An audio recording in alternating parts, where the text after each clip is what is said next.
ഈ അരി ഇടിച്ച് പ്രസവിക്കുന്ന കഥ പറയണ്ടെന്ന് വെച്ചിട്ടിരിക്കുകയായിരുന്നു. പക്ഷെ പല സ്ഥലത്തൊന്നും പല കാര്യങ്ങളും കേട്ട് വരുമ്പോൾ ഇപ്പം നമ്മളുടെ പേഷ്യൻസ് തന്നെ ആണെങ്കിൽ അവർക്കുണ്ടാവുന്ന ബുദ്ധിമുട്ടുകളൊക്കെ പറയുമ്പോൾ ഇത് പറയേണ്ട കാര്യം തന്നെയാണ്.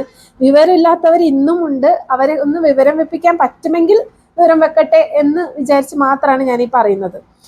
സ്ത്രീകള് ഇപ്പോഴും ചില സ്ഥലങ്ങളിൽ ഇപ്പോഴും അവരെ പ്രസവിക്കാനും അല്ലെങ്കിൽ അടുക്കള പണി ചെയ്യാനും അല്ലെങ്കിൽ അവരുടെ ഭർത്താവിനുള്ള ഭക്ഷണങ്ങൾ ഉണ്ടാക്കി കൊടുക്കാനും മക്കളെ നോക്കാനും അങ്ങനെയുള്ളത് മാത്രമായിട്ട് കണക്കാക്കുന്ന ചില സ്ഥലങ്ങളും ആളുകളും ഉണ്ടെന്നുള്ളതാണ് സത്യം.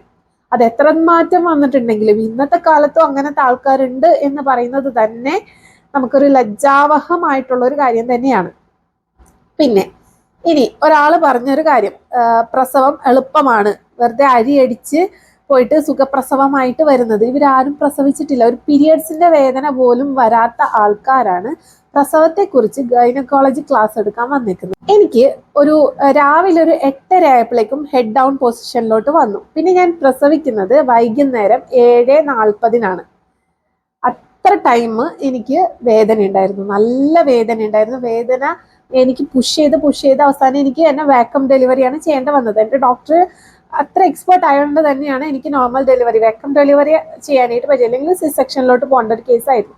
ഈവൻ സി സെക്ഷൻ ആണെങ്കിലും നോർമൽ ഡെലിവറി. അന്ന് എൻ്റെ ഡോക്ടർ പറഞ്ഞൊരു കാര്യമുണ്ട്, നോർമൽ ഡെലിവറി എന്ന് പറയുന്നത്, അതായത് ഇപ്പം നമ്മൾ സുഖപ്രസവം എന്ന് പറയുന്ന കാര്യം എന്നത് അമ്മയും കുട്ടിയും ഹെൽത്തി ആയിട്ട് ഇരിക്കുന്നു. അതിപ്പോൾ സിസേറിയൻ ആണെങ്കിലും വാക്വം ഡെലിവറി ആണെങ്കിലും നോർമൽ ഡെലിവറി ആണെങ്കിലും അമ്മയും കുട്ടിയും ഹെൽത്തി ആയിട്ട് ഇരിക്കുന്നുണ്ടെങ്കിൽ അതൊക്കെ നോർമൽ ഡെലിവറിയാണ്. ഓക്കെ, അതൊരു ഇതിൽ പറയുന്നതാണ്. അത് അവരുടെ ഹെൽത്ത് ആണ് നമ്മൾ എപ്പോഴും നോക്കേണ്ടത്. ഓരോന്നിനും അതിൻ്റെതായ ബുദ്ധിമുട്ടുണ്ട്. സിസേറിയൻ നോർമൽ ഡെലിവറി കഴിഞ്ഞ ആൾക്കാർ പറയും സിസേറിയൻ ആയിരുന്നു എളുപ്പമല്ലേ എന്ന് പറയും. പക്ഷെ സിസേറിയൻ കഴിഞ്ഞവർക്ക് അതിന്റെ വേദന എന്താണെന്ന് അറിയുള്ളൂ. നോർമൽ ഡെലിവറി കഴിഞ്ഞിട്ട് എനിക്ക് ഭയങ്കര ബുദ്ധിമുട്ടായിരുന്നു. എല്ലാവരും പറയുന്ന പോലെ ആ പ്രസവിക്കുന്ന സമയത്ത് മാത്രമുള്ള വേദന അല്ല, പ്രസവിച്ച് കഴിഞ്ഞിട്ടും അതിൻ്റെ ഒരു പ്രഷറും അതിൻ്റെ ഒരു ഡിപ്രഷനും വേദനയും എല്ലാം കൂടി ഒരു മിക്സ്ഡ് ആയിട്ടുള്ള ഒരു ലൈഫായിരിക്കുള്ളൂ നമുക്ക് ഉണ്ടാവുന്നത്. പിന്നെ ഇത്രയും കാലം ഒറ്റാന്തടിയായിരുന്നു. നമുക്ക് നമ്മുടെ കാര്യങ്ങളൊക്കെ നോക്കിയിട്ട് നമ്മൾ അടിച്ചു പൊളിച്ച് ജീവിച്ചിരുന്ന സാഹചര്യത്തിലോട്ടൊക്കെ നമുക്കൊരു കുഞ്ഞിനെ കിട്ടിയിരിക്കുന്നു. ആ ഒരു കുഞ്ഞ് വേറെ നമുക്ക് ആരൊക്കെ ഉണ്ടെന്ന് പറഞ്ഞിട്ടുണ്ടെങ്കിൽ അതിന്റെ മെയിൻ ഉത്തരവാദിത്തം നമുക്ക് തന്നെയാണ് ഉണ്ടാവുന്നത്. ആ ഒരു കുട്ടീനെ നമ്മൾ നോക്കണം, ആ കുട്ടിക്ക് പാല് കൊടുക്കണം, 2 മണിക്കൂർ ആ സമയത്തൊക്കെ ഭയങ്കര ഒരു ടാസ്ക് ആയിരിക്കുമല്ലോ. 2 മണിക്കൂർ ഇടവിട്ട് നമ്മൾ പാല് കൊടുക്കണം. നമുക്ക് ഉറക്കില്ല. കുട്ടി ഒരു മനുഷ്യക്കോലത്തിലോട്ടേക്ക് വരാൻ വേണ്ടിയിട്ട് മാക്സിമം ഒരു 4 മാസമെങ്കിലും എടുക്കാറുണ്ട് സാധാരണ ഒരു ഇതിലോട്ടേക്ക് വരാം. അതുവരെ കുട്ടിക്ക് രാത്രി ഉറക്കം ഉണ്ടാവില്ല, പകൽ നല്ല ഉറക്കം. ആ പകൽ ഉറങ്ങുന്ന സമയത്ത് ചിലപ്പോൾ നമുക്ക് ഉറക്കം കിട്ടില്ല. നമ്മൾ രാത്രി അത് നമ്മൾ ശരീരം ആ ഒരു രീതിയിലായതുകൊണ്ട് ചിലപ്പോൾ പകൽ ഉറങ്ങാനായിട്ട് പറ്റുന്നുണ്ടാവില്ല. വിസിറ്റേഴ്സിന്റെ വരവ്, അവിടെ നിന്നൊക്കെ ഉള്ള നമുക്ക് ഉപദേശങ്ങൾ, അങ്ങനെ ചെയ്യണം, ഇങ്ങനെ പിടിക്കണം, അങ്ങനെ പിടിക്കണം എന്നൊക്കെ ഉള്ള ഒരുപാട് ഉപദേശങ്ങൾ. പാലില്ല, പാലുണ്ട്, അങ്ങനത്തെ കുറെ ക്ഷീരകർഷകരുടെ വരവ്, അങ്ങനത്തെ കുറെ ഇഷ്യൂസ് ഫേസ് ചെയ്തിട്ടാണ് ഇങ്ങനെയൊക്കെ നമ്മൾ പ്രസവിച്ച ഒരു കൊച്ചിനെ കൊണ്ടുവന്ന് ആ കൊച്ചിനെ വളർത്തിയെടുക്കുന്നത്. ഈ സമയത്ത് തീർച്ചയായിട്ടും ഹസ്ബൻഡും നമ്മളെ സഹായിക്കാൻ വരുന്നുണ്ട്. അവരും ഉറക്കൊളച്ച് കാത്തിക്കുന്നുണ്ട്, എല്ലാം ഉണ്ട്. അതൊക്കെ പാർട്ട് ഓഫ് ദ ജേർണിയാണ്. പക്ഷെ ഇങ്ങനെ അതിൻ്റെ ഇടയിൽ കയറി വന്നിട്ട് കുറെ കമന്റ്സുകളും കുറെ ഡയലോഗുകളും വിടാനായിട്ട് കുറെ പേരുണ്ടാവും. എനിക്ക് അതല്ല പേടി. അവർക്ക് ഉണ്ടാകുന്ന 2 പെൺമക്കളുള്ളത് ഒരു ഭാഗ്യം. കാരണം അവർക്കൊരു 2 ആൺപിള്ളേരാണെന്നെങ്കിൽ ഈ വേദനകളും പ്രശ്നങ്ങളും ഒന്നും അവർക്കറിയാം. എനിക്കൊരു പെൺകുട്ടിയാണുള്ളത്. എനിക്ക് പെൺകുട്ടി ഉണ്ടായിട്ട് എൻ്റെ വീട്ടിൽ, അതായത് എൻ്റെ ഹസ്ബൻഡിന്റെ വീട്ടിൽ 2 ആൺപിള്ളേരാണ് ഉള്ളത്, അവര് ചേട്ടനനിയനും. അപ്പൊ എനിക്ക് ഈ പെൺകുട്ടി ഉണ്ടായപ്പോൾ ഫസ്റ്റ് എൻ്റെ ഹസ്ബൻഡ് വന്നിട്ട് പറഞ്ഞത്, എൻ്റെ വേദനയൊക്കെ കണ്ടിട്ട് ഫസ്റ്റ് എൻ്റെ ഹസ്ബൻഡ് പറയുന്നത്, എൻ്റെ മോളും ഈ വേദനകളൊക്കെ സഹിക്കണ്ടേന്നാണ് ആദ്യമായിട്ട് എൻ്റെ ഹസ്ബൻഡ് പറയുന്ന ആ വാക്ക്. സത്യം പറഞ്ഞിട്ടുണ്ടെങ്കിൽ പെൺകുട്ടികളാവുന്നത് നമുക്ക് കുറച്ചും കൂടി ഒരു നല്ലൊരു കാര്യമാണ്.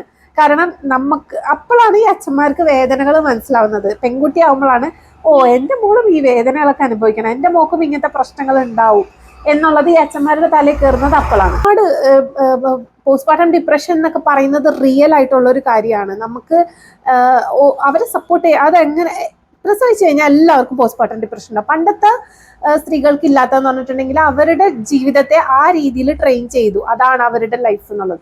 പക്ഷെ ഇപ്പോഴത്തെ സ്ത്രീകൾ അങ്ങനെയല്ല ട്രെയിൻ ചെയ്തേക്കണം. അതുകൊണ്ട് അവർക്ക് മോസ്റ്റ് ഓഫ് ഒരു 80% ആൾക്കാർക്കും പോസ്റ്റ്മോർട്ടം ട്രോമാസ് ഉണ്ടാവാറുണ്ട്. അത് ഡിപ്രഷനിലോട്ട് എത്തണോ വേണ്ടോ എന്ന് തീരുമാനിക്കേണ്ടത് അവരുടെ വീട്ടുകാരാണ്. പെണ്ണിന്റെ വീട്ടുകാരും ഹസ്ബൻഡും ഹസ്ബൻഡിന്റെ വീട്ടുകാരാണ് ആ ഒരു കാര്യം ഡിപ്രഷനിലോട്ട് എത്തിക്കണോ, ഒരു ട്രോമ അവർക്ക് തീർച്ചയായിട്ടും ലൈഫിൽ ഉണ്ടാവാറുണ്ട്.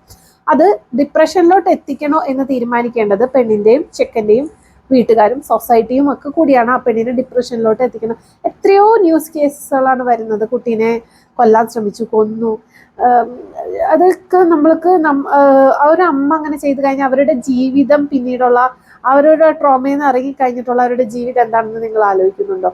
കാരണം അത്രയ്ക്കും കഴിഞ്ഞ ദിവസമല്ലേ തിരുവനന്തപുരത്ത് നിന്ന് എവിടെ 1.5 വയസ്സ്, അപ്പൊ എത്ര വർഷം ആ ഒരു സ്ത്രീ ആ ഒരു ട്രോമയിലൂടെ കടന്നു പോയിട്ടുണ്ട്. അപ്പോൾ ഇത്രയും കാലം കൂടെ നിൽക്കുന്ന ആൾക്കാർക്ക് മനസ്സിലായില്ലെങ്കിൽ പിന്നെ ആർക്ക് മനസ്സിലാവാനായിട്ടാണ്? ഇപ്പൊ നിങ്ങൾ സ്ത്രീകളാണ് ഇത് കേട്ടിരിക്കുന്നത്, നിങ്ങൾക്ക് അങ്ങനത്തെ ഒരു സപ്പോർട്ടിങ് സിസ്റ്റം എവിടെ ഇല്ലെങ്കിൽ നിങ്ങളൊരു ഡോക്ടറായിട്ട് കോൺടാക്ട് ചെയ്യുക, കൺസൾട്ട് ചെയ്യുക. കാരണം ആഫ്റ്റർ ഓൾ നമ്മുടെ ഹെൽത്ത് നോക്കേണ്ടത് നമ്മളുടെ ആണ് പ്രൈം ഉത്തരവാദിത്വം. അത് വേറെ ആരും ചെയ്യുന്നില്ലെങ്കിൽ തീർച്ചയായിട്ടും നമ്മൾ ചെയ്തിരിക്കണം. നിങ്ങളൊരു കൺസൾട്ട് ചെയ്യുക, നിങ്ങൾക്ക് എന്താ ബുദ്ധിമുട്ടെന്നുള്ളത് നിങ്ങളത് മനസ്സിലാക്കുക. ആൾക്കാർ പറയുന്നത് അത് മൈൻഡേ ചെയ്യണ്ട. പക്ഷെ നമുക്കെന്ത് വേണമെന്ന് തീരുമാനിക്കേണ്ടതും നമുക്കെന്ത് ചെയ്യണമെന്ന് തീരുമാനിക്കേണ്ടതും നമ്മൾ തന്നെയാണ്. കുറച്ചും കൂടി മെച്ചുവേർഡ് ആയിട്ട് ചിന്തിക്കുക. ഇങ്ങനത്തെ കമന്റ്സും ഇങ്ങനത്തെ ഡയലോഗ്സ് ഒക്കെ പറയുന്നേക്ക് മുന്നേ, എൻ്റെ വീട്ടിലുള്ളത്, എനിക്ക് 2 പെൺമക്കളുണ്ട്, അല്ലെങ്കിൽ എൻ്റെ ഭാര്യ എന്തൊക്കെ അനുഭവിച്ചിട്ടാണ് ഒന്ന് പ്രസവിച്ചേക്കുന്നത്.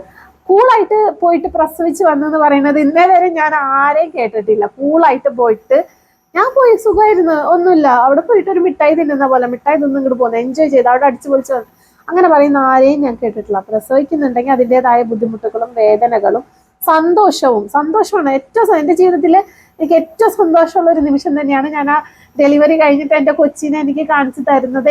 ജീവിതത്തിലെ ഏറ്റവും ബ്യൂട്ടിഫുൾ ആയിട്ടുള്ള ഒരു മൊമെന്റ് തന്നെയാണ്. പക്ഷെ അതിൽ ഞാൻ ഒരുപാട് വേദന എടുത്തു. ഒരുപാട് വേദന എന്ന് പറഞ്ഞാൽ ആ വേദനയുടെ അർത്ഥം എനിക്കിതൊന്നും ചെയ്യാൻ പറ്റില്ല, ഞാനിതൊന്നും സഹിക്കാൻ പറ്റില്ല, അങ്ങനെയല്ല. വേദന ഉണ്ട്, പക്ഷെ അതിനേലും വലിയൊരു സന്തോഷം നമ്മുടെ കയ്യിൽ കിട്ടിയിട്ടുണ്ട്.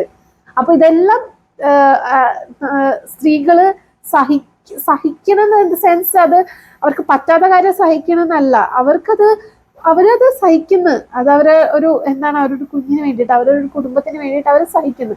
അപ്പൊ എപ്പോഴും അവർ അപ്രിഷിയേറ്റ് ആണ് ചെയ്യേണ്ടത്.